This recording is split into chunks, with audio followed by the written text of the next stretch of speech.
Good morning. You are listening to UpReach, a morning devotional presented by the Church Street Church of Christ in Lewisburg, Tennessee, to encourage you as you face the opportunities and challenges of today.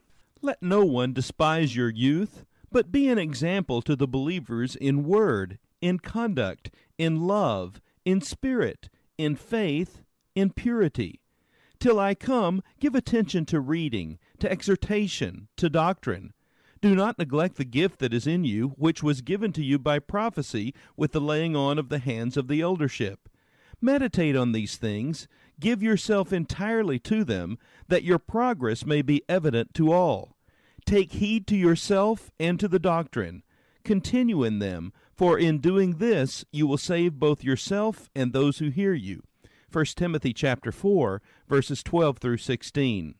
As we continue this morning to think about the roles and responsibilities we incur when we accept a position of leadership in our homes or workplaces, consider the following thoughts. Many a person's work is spoiled because he is in too big a hurry. There are few dangers like the danger of being a new broom. No one can make sweeping changes until he gains the confidence and the affection of people. Many a person's work is spoiled because he waits too long before he acts, and the time for action and for cure is past. There is no greater gift than to know when to act. A leader must have the courage to take risks.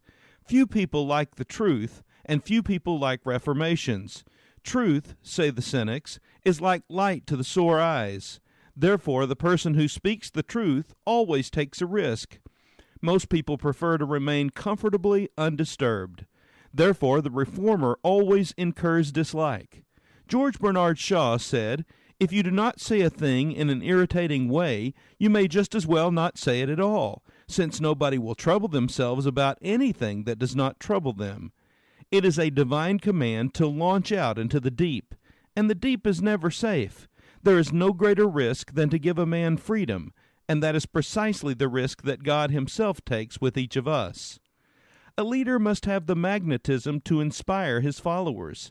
That magnetism comes from only one source.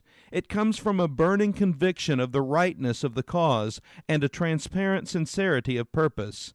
No one can inspire others toward enthusiasm unless he is on fire himself. No one can light a flame in the hearts of others unless he has a fire in his own bones. And no one will follow a leader whose sincerity he does not trust. The time server, the person who is dominated by personal ambition, is always seen through, but people will admire the burning enthusiast even if they feel that he is wrong. Leadership is a costly thing. It begins with self-dedication to Christ, for real leadership is based not on the exaltation of self, but on the obliteration of self. What about you today? Are you taking the mantle of leadership God expects for you to carry? Why not lean upon Him for the strength you need to be all that you can be in His service today? This has been UpReach, a presentation of the Church Street Church of Christ in Lewisburg, Tennessee. I am Kyle Bolton, the pulpit minister at Church Street, and I would like to personally invite you to come and share times of Bible study and worship with us each week. We meet every Sunday at 9 o'clock a.m. for our morning worship, followed by our Sunday school for all ages at 10:15 a.m. Then we meet again at 6 o'clock p.m. for our evening worship. We also have a midweek meeting for devotion and Bible study on Wednesdays at 6:30 p.m. I hope to see you there. Have a blessed day. Yes, Jesus loves me. The Bible tells me so. Jesus